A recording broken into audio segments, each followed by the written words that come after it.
Today, the Below Average Joe's MMA show presents the weekend preview.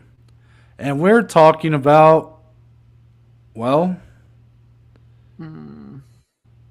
everything involving UFC Vegas, insert number here. And well, that's it. um, it all starts right now. Welcome back, everybody. Hello. Thank you for joining us on this lovely, lovely, lovely Thursday. I'm Noah Baker. I'm one half of your hosting duo. That's the man to my right, Dominic Salee. And Dominic, can't really call this like a big episode. I guess I'll just call it an episode. We have an episode here today. So, Dominic, how are you feeling? Are you ready to get into all the action for the weekend? I'm feeling good, man. Hey, listen, spooky season has officially come to a close. We are now in the turkey month. The month of November is underway. There is a very, very big card happening next week, so we do just have to chug along until we get there. We're going to find a couple good ones to talk about, guys, but really, other than UFC Vegas 64 or insert number here, as Noah likes to say, there's not much to talk about here, but we're pretty damn good at this whole podcasting thing. No, I think we're going to give the audience some good entertainment still. I'm feeling good. Looking forward to the weekend. Making another trip to Columbus should be fun time. How about yourself? How you feeling as we get into this Thursday edition? Yeah, Dominic, I am so good at this podcasting thing that when I do our intros and I try to hook in the audience today, I just said, guys, there's going to be a lot of nothing. So please tune in. Please like and subscribe. Yeah, so I'm really good at this whole podcasting thing, but Yeah. and God damn it, I always look at the notes and I just see Dominic putting in his notes to cut. I don't know why it makes me laugh every time. But I'm doing good. I'm doing really good, Dominic. This does feel like the calm before the storm. In a lot of ways, UFC 281 right around the corner. This feels this is kind of like when when you're a kid, and let's say you and some friends. I'm talking like a little kid. You and your friends have some plans to go to laser tag. Dominic and his girlfriend, big laser tag fanatics, or maybe you and your friends are all going to see Raw that night, WWE, or something like that. And your mom says, before we go, you got to clean your room. Rodriguez versus Lemos is sort of the clean your room before you can get to UFC 281. I like it. So, with that, Dominic, you know what's not a chore? What's that? PointsBet Sportsbook is not a chore. So I've heard. And I'm going to tell you guys all about it right now. Mm-hmm.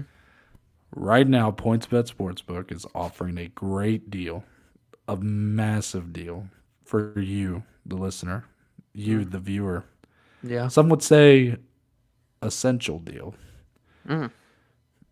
Right now, if you go to PointsBet Sportsbook, download the app, you go to sign up, you can put in code MMA Joes. Yeah. MMA Joes. Yeah. And they're going to match 100% of your initial deposit up to $2,000. Or you go into the description of today's episode. You click that little link. You sign up. Boom, the deposit's there, you naughty son of a bitch.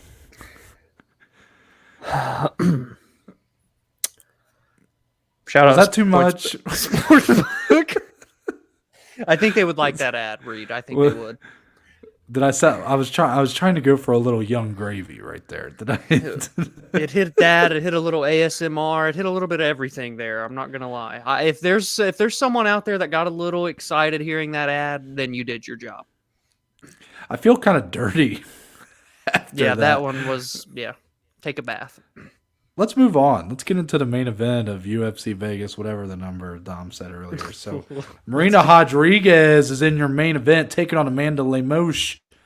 This will be Amanda Lemos' second forte into the main event. Marina Rodriguez, I believe, has had this might be her second too. I can't remember if it's her second or third, but for both women, basically, this is somewhat familiar territory. Now, for Amanda, she of course went up against Jessica Andrade earlier this year. Didn't really go her way. She started out kind of strong in round one, but then Jessica caught her with a submission up against the fence, standing guillotine. Is that the first in women's UFC history, by the way? Yeah, standing arm triangle choke. It was disgusting. Arm triangle. That's right. Sorry, not standing guillotine. But she's now worked her way back. She got a nice win over Michelle Watterson Gomez, I believe is Hmm. her how you say it now.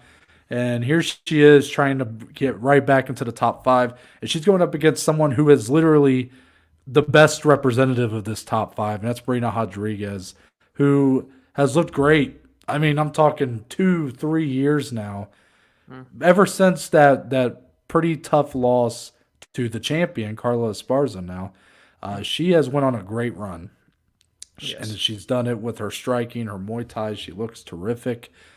Yet her name value just hasn't really been able to catch up with the skill we're seeing in the octagon. So unfortunately for her, the UFC is doing matchups like Rose versus Wei Lee twice. Hmm. Then you get these matchups like Whaley and Joanna and stuff like that.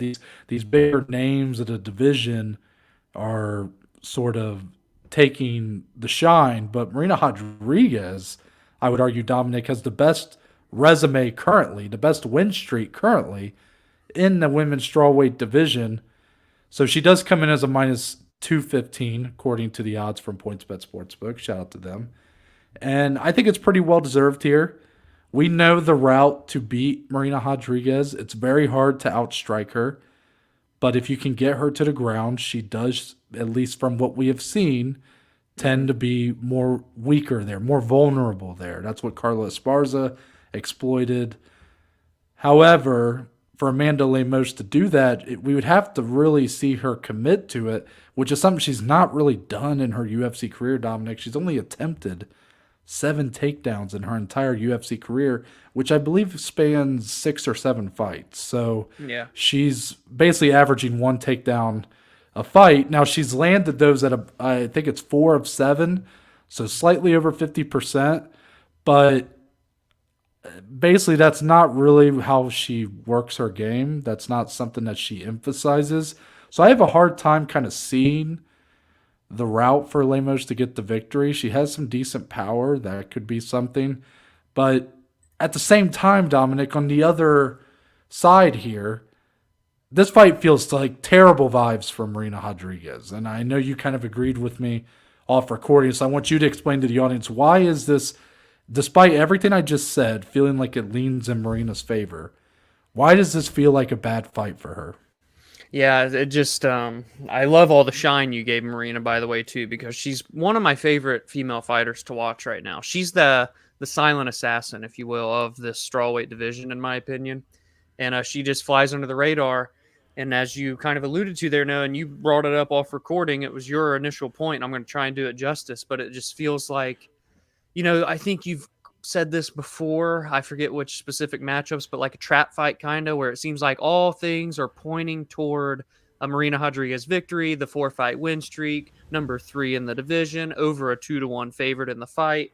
It just the momentum is there. Whereas Lemos, we've seen her lose recently. Yes, she bounced back with a big finish against Karate Hottie, but she's kind of just getting thrown back in to the top 5, to the title contenders based off of that win. Even though Karate Hottie's been, Mm. relatively inactive a long time, it wasn't like the craziest of wins in terms of who's relevant right now for contention. But because of that, I just think it is a little bit dangerous for Marina. Amanda Lemos also is very aggressive. She's a finisher. She likes to finish fights. Honestly, she likes to kill or be killed. In both of her losses, she's been finished. So she's going to go out there and make this ugly. And Marina's not really had to deal with that for the most part because she's so clean on the feet, good at keeping her distance with the Muay Thai. This is a very interesting fight, something she's not had to work with yet. So all those factors, man, it just makes it feel like the upset is potentially on the horizon. If you want to paint it any more light, a little bit better, by all means, go right ahead.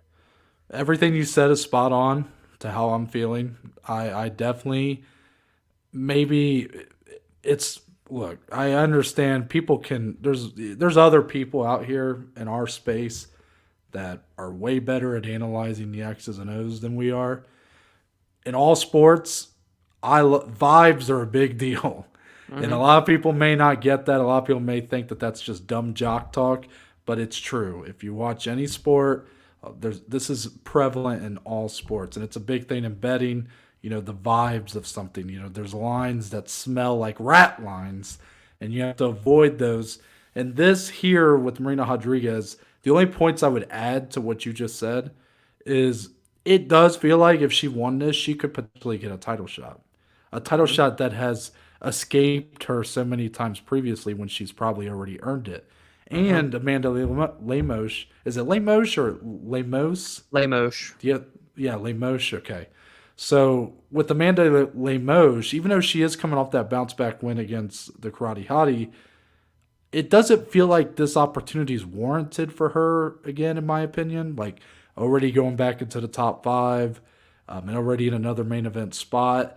But that's just the opportunity that she could be given to kind of cause a big upset here and knock Marina Rodriguez off that pedestal she's been on. Hmm. And that's sort of a fear of mine. I'm not letting it be such a fear that it's affecting any sort of plays I'll be making this weekend. I will have Marina Rodriguez in one of my plays. So at the end of the day, I am sort of going against my gut and going with my head here because the X's and O's all sort of point to Marina Rodriguez. Because Dominic, I will agree that most of Marina's fights have been pretty clean. Like she does tend to keep it clean. Like not a lot of the women she's fought tend to do what Amanda is good at doing, where she kind of makes the fight a little dirtier, um, sort of makes it a little sloppier. But I would argue that probably Marina's finest performance to date was against a woman who really tried to do that, and that was Amanda Hebas Yeah. back at Yeah. UFC 257. We've seen Hebus do that time after time. Look at the fight with Caitlin Chukagian. She made a Caitlin Chukagian fight exciting. I Hmm. mean, that's never happened before. Right. And then her and Marina go in there, and Marina had to knock her out twice. So Yes.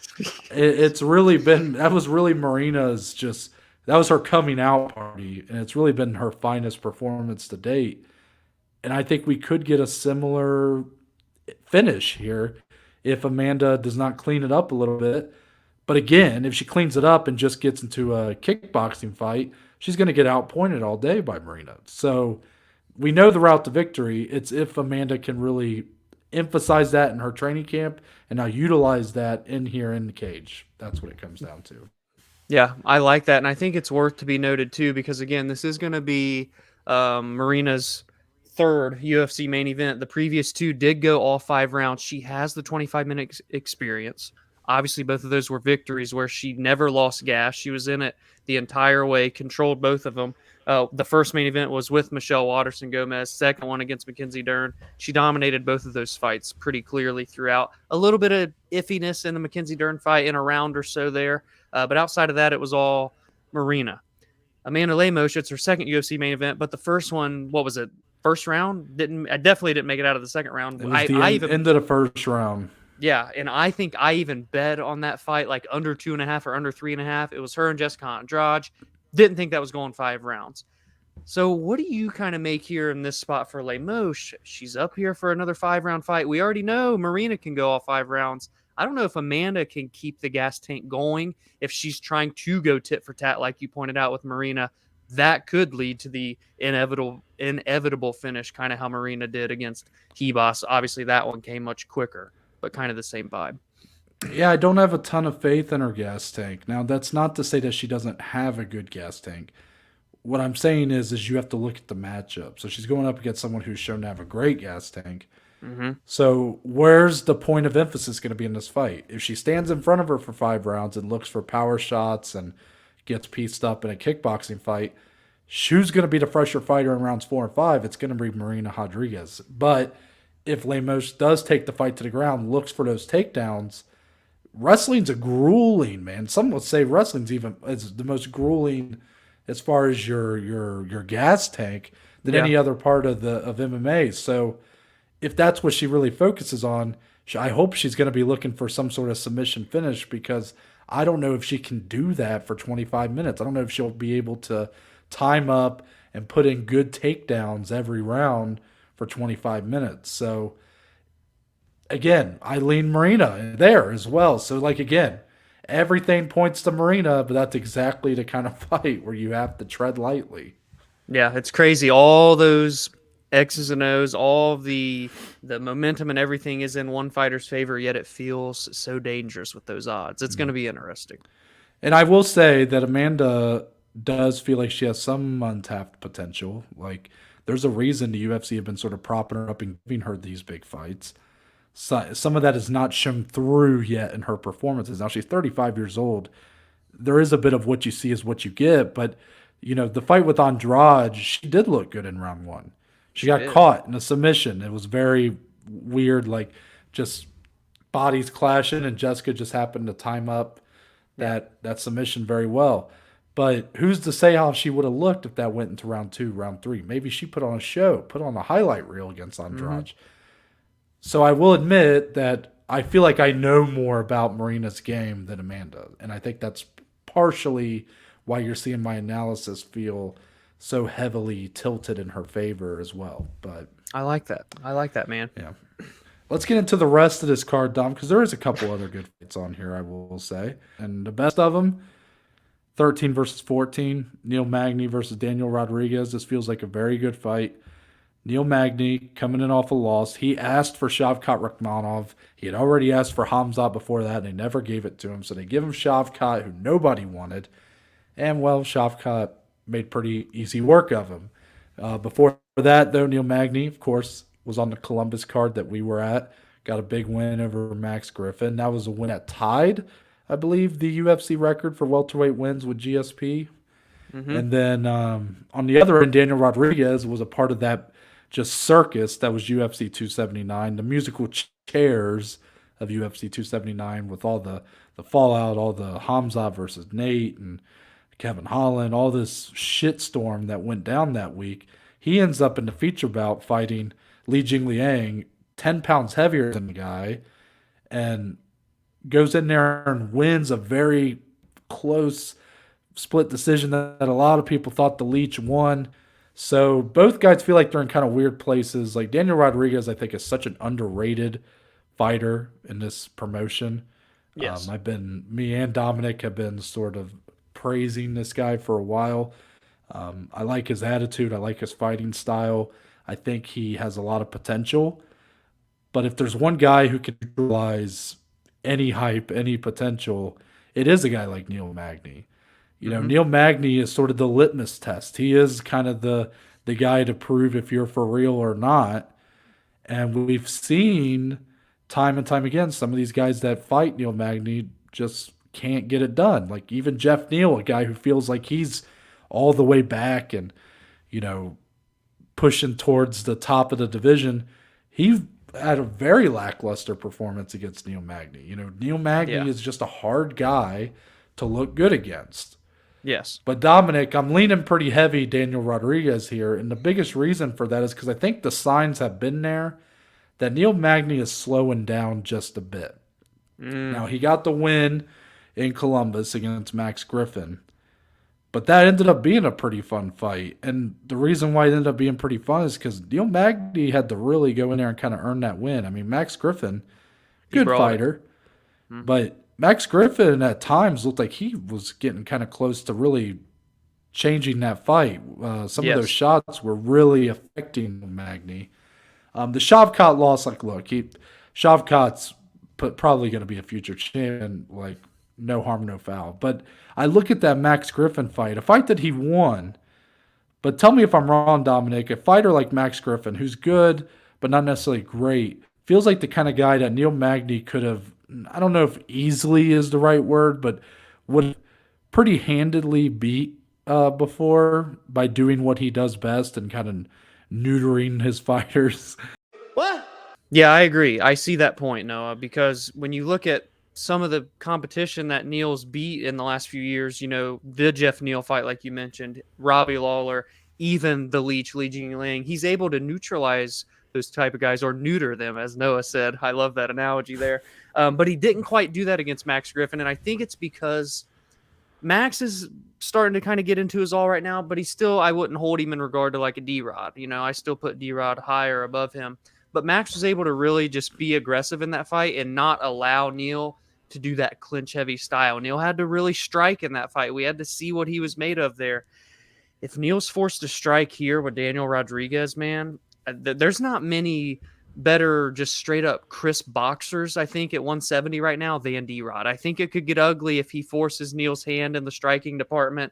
But like you said, Neal just has that skill set that he can fall back on with that grappling, with that clinch control. It's just, can he get it there? That's what I don't know if he can do against a guy like Daniel Rodriguez right now, because we've really not seen D-Rod show that many weaknesses. No, I mean, he's 7-1 in the UFC and he's won 4 fights in a row now.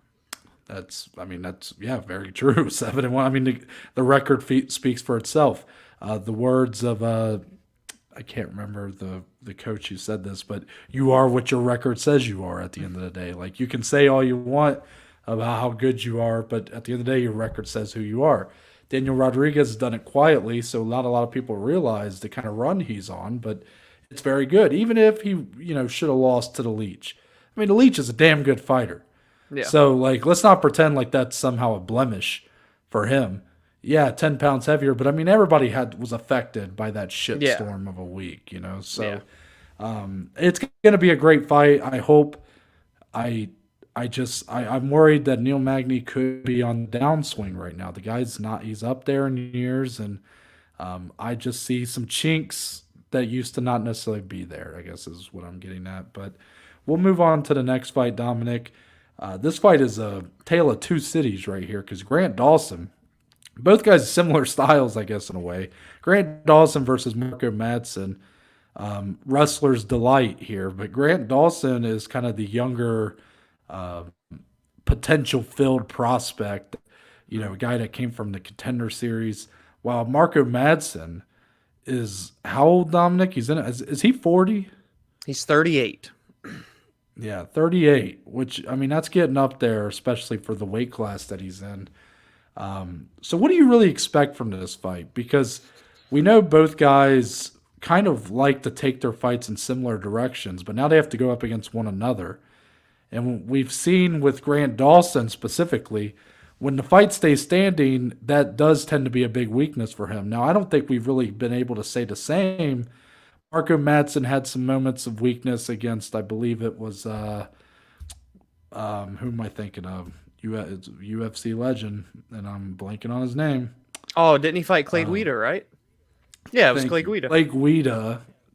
Clay Guida had some moments with his pressure where he would seem to be getting the better of Madsen. But for the most part, Madsen, he's undefeated, hasn't showed the same kind of blemishes. But Grant Dawson, pretty heavy favorite here. Younger fighter, more potential. Kind of, how do you lean on this one? Yeah, the odds are interesting. Grant minus 220, Mark Madsen plus 180. But I like Grant Dawson, man. I like what we've seen from him as late. He's 28 years old, so he's going to be 10 years younger. And yes, it is like a battle of two grapplers, but polar opposites, as you said, two different cities, as Noah put it. And it's also Grant Dawson, when it's down there, a bit more aggressive. He goes for the kill. He goes for the finish. I mean, he's finished 16 out of 18 wins. For Marco Madsen, he's only finished at half of his clip, 6 out of 12 via finish. But we are talking an Olympic silver medalist in Greco-Roman wrestling. So it's just like the grappling and everything, like the storylines come down to that, but it's just so different the way in which they go about it in their fights. And if it stays on the feet, I am a bit intrigued so correct me if I'm wrong, but you were kind of leaning more toward Marco Madsen if it does stay on the feet longer, right? Just because we've seen a little bit more of that from him. No, wait. Did you say Grant Dawson or Marco Madsen? Marco Madsen on the feet. No, I'm definitely not leaning him in the striking. Okay. I don't know where I would lean in the striking, because both guys, whenever they have struck, hasn't looked good. But what I am saying is that I think there's been more definitive holes for Grant Dawson, if you remember, where he kind of got pummeled in his, I think it's his only loss in his entire MMA career. Marco Yeah. Madsen showed holes against Clay Guida, but ultimately was able to persevere and win the fight. I ultimately think when you have an Olympic silver medalist like Marco Madsen, this is going to be an example, in my opinion, of there's levels to this game. Now, is the age difference going to play a factor? It could. It could for sure. And maybe for all I know, Grant Dawson's just an extraordinarily better striker than Madsen. But it's hard to know. And with Madsen being this much of an underdog, plus 180 right now, I don't see the fight being that much in Dawson's favor. So that's why I'm leaning Madsen on this one.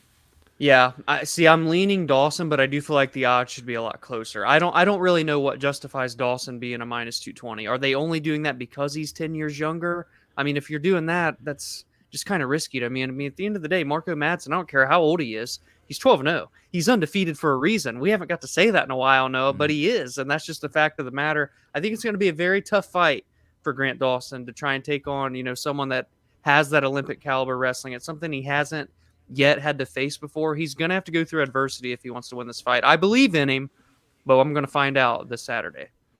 It would not surprise. Like, I think the way Grant Dawson wins this fight is he has to outstrike Madsen, which I'm not saying is not possible. I think it's entirely possible. I think that's partially why these odds are the way they are, Mm, because that's the belief. It's just hard to assume that when you haven't really seen it, you know. yeah. So Yeah. I'm leaning with who I believe has an advantage where, and Madsen I think should have an advantage in the wrestling, and everything else is kind of up in the air. So Mm-hmm. we'll see. Yeah. Last but not least, Dom, Miranda Maverick is back. I believe it's Miranda Fear the Maverick Yeah. Yep. taking on Shanna Young. These are two ladies that really like themselves some good old fashioned submissions, Dominic. Is there a nice little submission prop out there, perhaps, for the audience? Yeah, guys, I just want to let everybody know these two have fought one time before, but it's not going to show up on the professional record. It was a pro exhibition fight in Invicta in 2019. Miranda Maverick did submit Shayna Young. I really like Miranda Maverick here. She's minus 600 for those that don't know. So you can't really bet her straight up. If you do, I mean, Godspeed to you. You might be betting a lot of money to get a little bit of profit out of it. But I think you have to go almost parlay, of course, or props. And I think there's a couple really good props in this one because I think Miranda Maverick is going to showcase again here. I do. I really believe in her. We have believed in her ever since day one. She should be 4-1 in the UFC. We believe that she beat Macy Barber. Shayna Young, on the other hand, is only 8-4. She's 1-2 in the UFC. She lost in the Contender Series, so 1-3 under the entire banner. And although she's not old, Miranda Maverick is 6 years younger than her. I just think she's so much more physically strong and dominant. I really like the under 2.5 in this fight. You can get that at almost even money. And if you really want to get fancy, which I'm probably going to do, Miranda Maverick by submission is plus 165. Miranda Maverick has 6 submission wins in her career.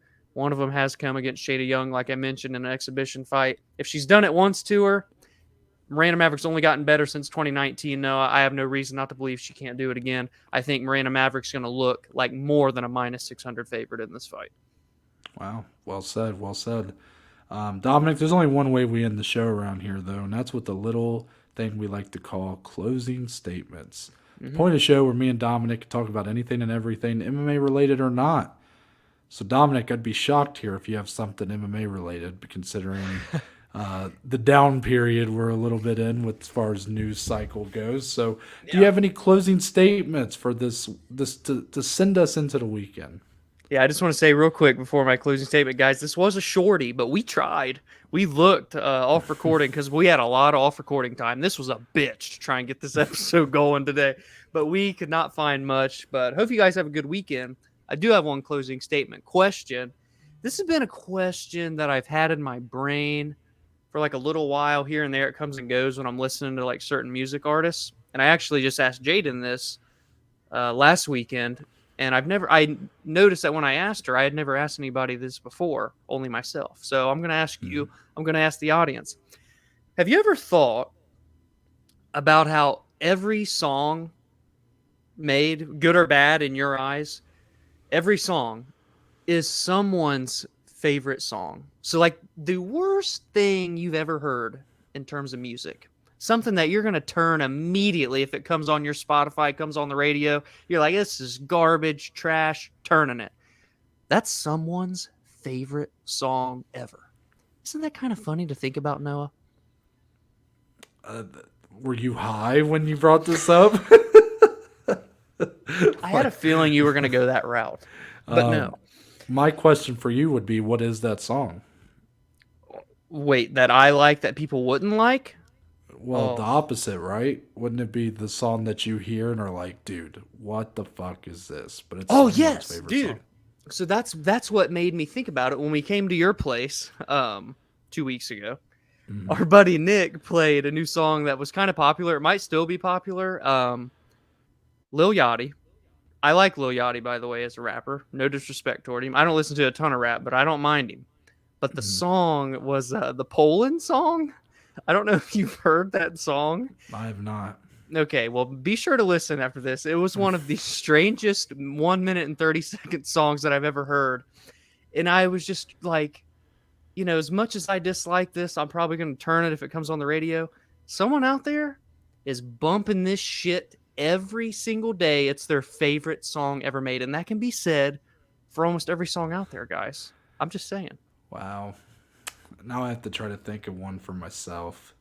Dominic, you may have to cut a lot of air time here because I got to think of something. Okay. Fuck, man. 2 hours later. What's that?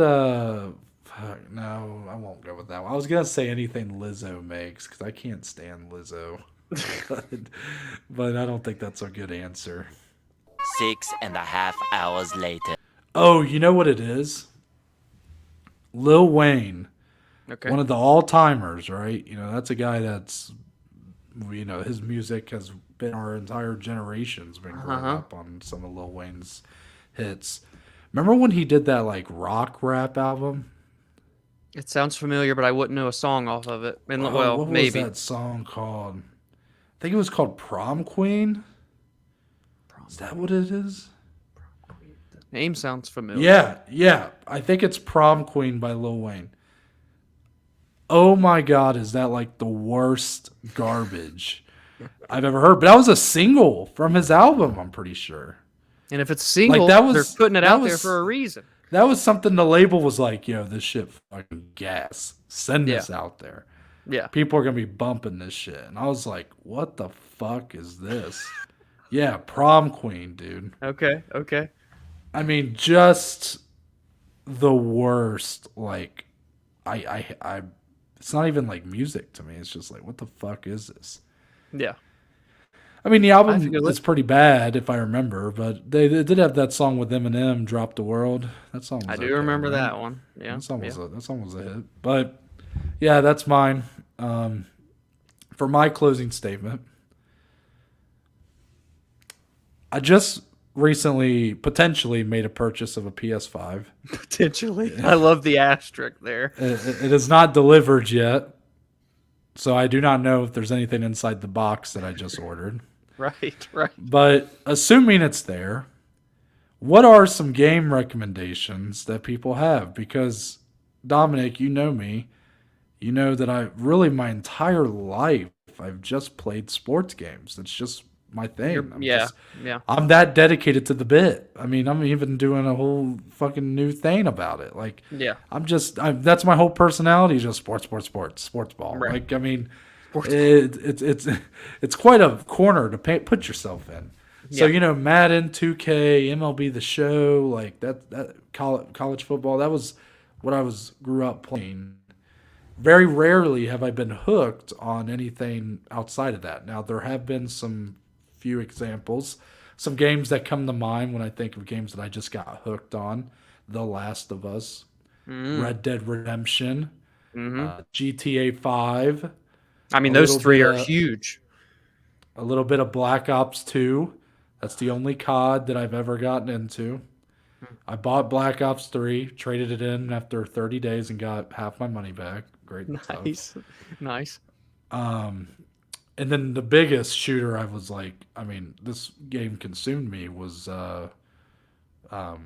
Rainbow Six Siege. That's a Wow. I mean, that's an all-timer for me. But as you can see, I'm open to more games like that. It's just I'm so comfortable with what I know that it's hard for me to even attempt to buy one because then, Dominic, we get debacles like Battlefield 1. Yeah, that's an all-time debacle. Yeah. Yeah. So, Dominic, what is your like biggest game recommendation for me based off what you know about me and what I'm willing to get into? See, this is where I have to kind of almost just break news a little. Because I don't know if I can truthfully give you a game recommendation right now, no, because for the first time, this pains me to say it publicly. For the first time since 2009, 13 years, I did not purchase the brand new Call of Duty. Yeah. Say it so. Yeah. And I'm almost about to tear up here. But yeah, man. Played the beta. Wasn't big on it.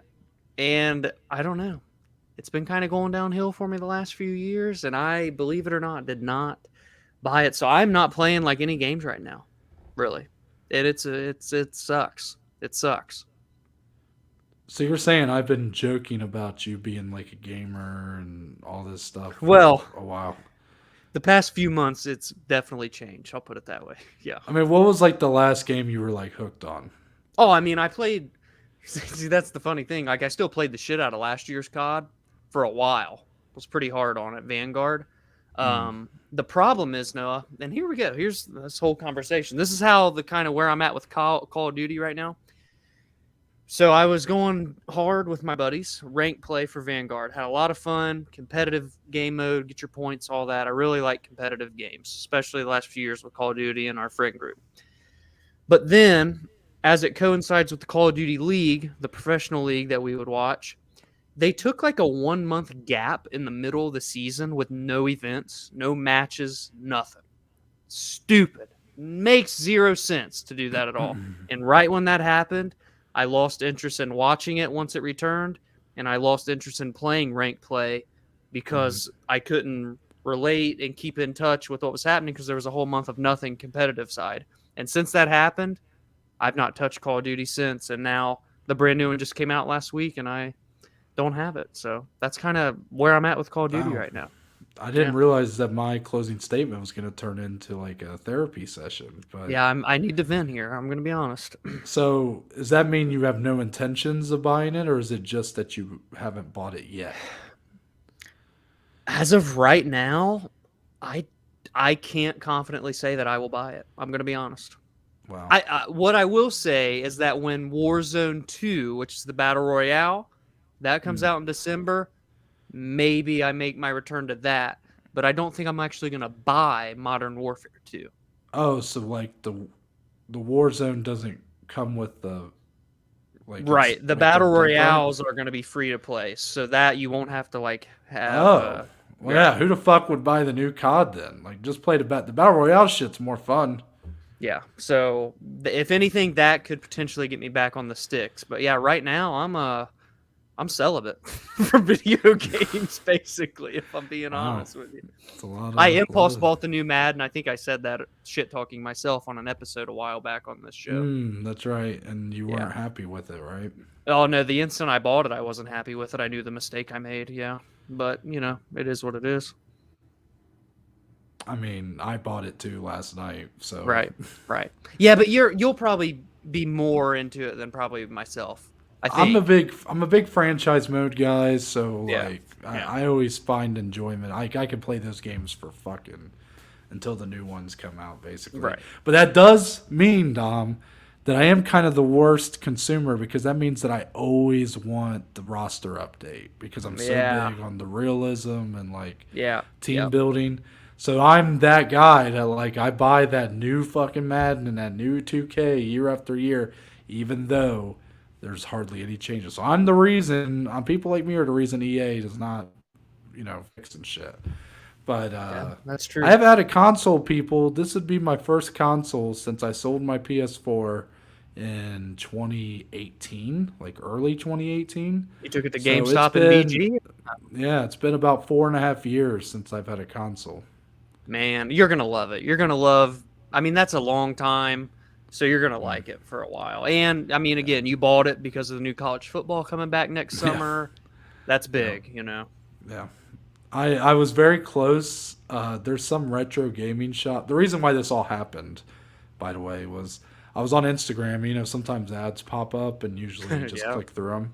Well, I got one for this like retro gaming shop, and I was like, huh, interesting. So I went on there and I'm looking at it. I had in my cart a PlayStation 2 Oh, and like 15 games. hmm And then I sat there and thought about it, and I went, okay, hold on. I'd probably play these games for about a month, and then I'd be like, why did I buy these for the nostalgia? right. Why don't I just buy a PS5? And So here I we did. are. I respect it. I gotta ask.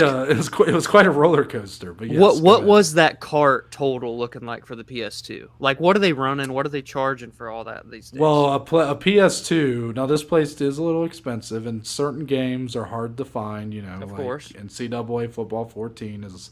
If you buy that, it's like over $100 because yeah. it's the last one. It's hard to find. The PS2 itself was like 200, Damn.